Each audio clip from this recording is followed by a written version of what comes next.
Video में ॻाल्हि कंदासीं मुख़्तियार शीदीअ जे बारे में। मुख़्तियार शीदी वल्द करीम बख्श शीदीअ जे बारे में। त मुख़्तियार शीदी हिकु ग़रीब ख़ानदान मां उथी करे तमामु घणियूं बुलंदियूं ॾिठियूं ऐं मुख़्तियार शीदीअ खे तमामु घणो सिंध में बल्कि पूरी दुनिया में जेका शिया कम्यूनिटी आहे उहा तमामु घणो जेको आहे सो पसंदि कंदी आहे मुख़्तियार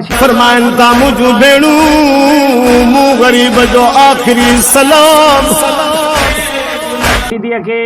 ऐं मुख़्तियार शीदीअ जा नुंहं अहिड़ा जेको आहे सो रिलीज़ थींदा आहिनि ऐं हुनजो आवाज़ु अहिड़ो बहितरीनु हूंदो आहे त जेको न रोअण वारो शख़्स बि उन जो आवाज़ु ॿुधी ऐं उन जे आवाज़ में नुंहं ॿुधी ऑटोमेटिक रोई ॾींदो आहे। दोस्तो ॾुख में भरिजी ईंदो आहे। अहिड़ो अदाकार हुयो ऐं अहिड़ो फ़नकार हुयो सिंध जो मुख़्तियार शीदी, जंहिंखे अॼु ताईं बि माण्हू न विसारे सघिया पंहिंजी ज़िंदगीअ।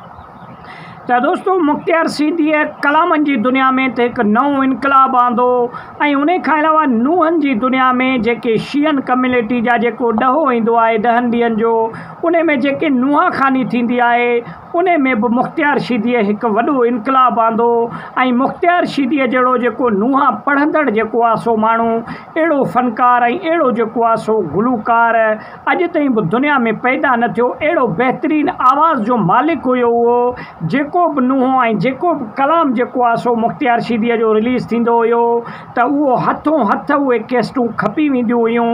ऐं मुख़्तियार शीदीअ खे अॼु ताईं बि जेको आहे सो तमामु घणो माण्हू पसंदि कंदा आहिनि। ऐं जेको आहे सो जेको आहे सखर मां जेको आहे सो हिकु बहितरीनु अदाकार थी ॼमियो। ऐं हुन खां अलावा मुख़्तियार शीदीअ पंहिंजी ज़िंदगीअ में तमामु घणियूं ॾुख ऐं तकलीफ़ूं बि ॾिठियूं, लेकिन पंहिंजी हिमत न हारी ऐं पंहिंजे कम खे जेको आहे सो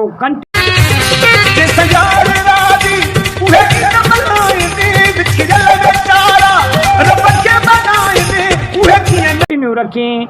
आवाज़ बहितरीनु हुजण जे मुख़्तियार शीदी जॾहिं रेडियो पाकिस्तान ते पंहिंजो पहिरियों कलाम ॻायो त उहो पहिरियों कलाम ई मुख़्तियार शीदीअ जो तमामु घणो सिंध में हिट थियो ऐं मुख़्तियार शीदीअ खे तमामु घणी मोट मिली सिंध वासियुनि वटां।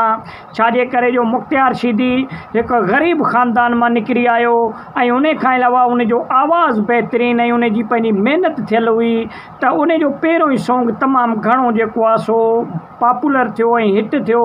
उन खां पोइ मुख़्तियार शीदीअ आस्ते आस्ते पंहिंजा एल्बम रिलीज़ कंदो वियो। कमो बेश मुख़्तियार शीदीअ जा बि 100 जी तादाद में एल्बम सिंध में मौजूदु आहिनि, जेके अॼु ताईं बि तमामु घणा जेको आहे सो सिंध में ॿुधिया वेंदा आहिनि। ऐं जेके मुख़्तियार शीदीअ जा नुंहं जेके चयल आहिनि उहे बि जेको आहे सो सालो साल माण्हू जेको आहे सो ॿुधनि था। हिन साल जेको महरम हाणे गुज़रियो चंद ॾींहं अॻ में, उन में बि कमो बेश मूं ॾिठो तक़रीबन मुख़्तियार शीदीअ जा जेके नुंहं हुया उहे तमामु घणा माण्हुनि ॿुधा ऐं हर कैस्ट हर जेको आहे सो रक्शे ते ऐं गाॾीअ ते मुख़्तियार शीदीअ जा ई नुंहं हलनि पिया। त दोस्तो सिंध जा इहे अनमोल हीरा आहिनि जिन्हनि खे न विसारे सघिबो क़यामत ताईं। ऐं हिननि जो हर हिकु फ़नकार ऐं हर हिकु अदाकार जो पंहिंजो हिकिड़ो पहचान ऐं पंहिंजो हिकिड़ो रुतबो हूंदो आहे। दोस्तो त अहिड़े तरीक़े सां सिंध जा अदाकार ऐं गुलूकार असां पंहिंजे चैनल ते वीडियोज़ आणींदा रहंदा आहियूं।